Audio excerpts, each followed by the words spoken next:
స్వామి వివేకానంద 162వ జన్మదినోత్సవాన్ని పురస్కరించుకొని వివేకానంద విద్యా పరిషత్ ట్రస్ట్ ఆధ్వర్యంలో వ్యాస రచన ఉపన్యాస పోటీలను నిర్వహించారు.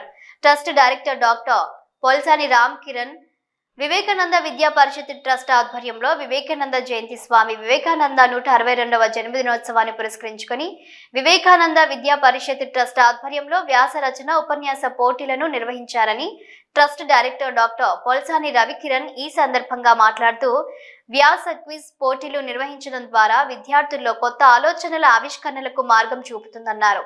ఈ సందర్భంగా వివిధ డిగ్రీ కళాశాలల్లోనూ స్కూళ్లలో వారు ఉపన్యాస వ్యాస రచన పోటీలను కండక్ట్ చేయడం జరిగింది. ఇందులో గెలుపొందిన వారికి అసిస్టెంట్ కలెక్టర్ అనిల్ కుమార్ యాదవ్ చేతుల మీదుగా బహుమతులను అందజేయడం జరిగింది. ఈ కార్యక్రమంలో వివేకానంద విద్యా సంస్థల అధినేత సౌగాని కొమరయ్య, నిరంజన్ చారి తదితరులు పాల్గొన్నారు.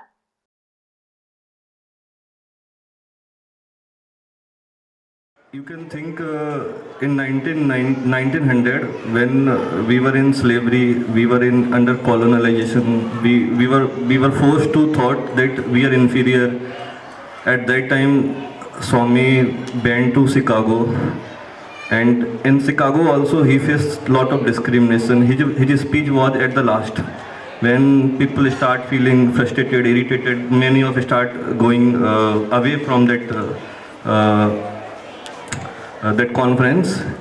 And that particular time he said, my dear brothers and sisters, and it was like a shock for the people who were listening. They were completely amazed.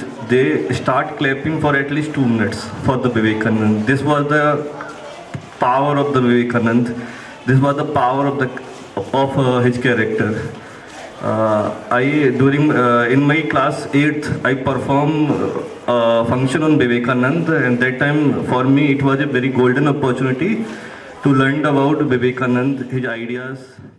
మా అమ్మా నాన్న ఏదైతే ఇప్పుడు చేస్తున్నారో స్వధర్మే నిధనం శ్రేయ, కులవృత్తికి సాట్లేదు గువ్వల చిన్న, అది గనక మనం తిరిగి ఆచరించగలిగితే ఈ భారతదేశం నిస్సందేహంగా అద్భుతాలు సాధిస్తుంది. ఇప్పుడు కొంచెం చెప్తే గమ్మత్తుగా అనిపిస్తుందేమో చాలామంది పెద్దవాళ్ళకు కూడా. ఇప్పుడు స్కిల్స్ అని గవర్నమెంట్ చెప్తుంది వేరే పేరుతో, అందరికీ హైలీ ఇంపాసిబుల్ జాబ్స్ ఇవ్వడం. జాబ్స్ ఇవ్వాలంటే ఏం చేస్తున్నారు? విదేశీ కంపెనీ దగ్గరికి వెళ్ళి వాళ్ళకి సాగిలపడి, మీరు రండి బాబు, మీకు మా దేశంలో ఎదుర్కొనేది ఇచ్చేస్తాం, అంతే, సాగిలపడమే. ఇంకా అటువైపు వెళ్తే కొంచెం ఆవేశం వస్తుంది, తగ్గించుకుందాం. మన భారతదేశంలో మన భూమాతకి లేదా గాలికి లేదు ఈ వృక్ష సంపదకి ఏమాత్రం చేడు చేయనటువంటి అద్భుత సాంప్రదాయం మనది.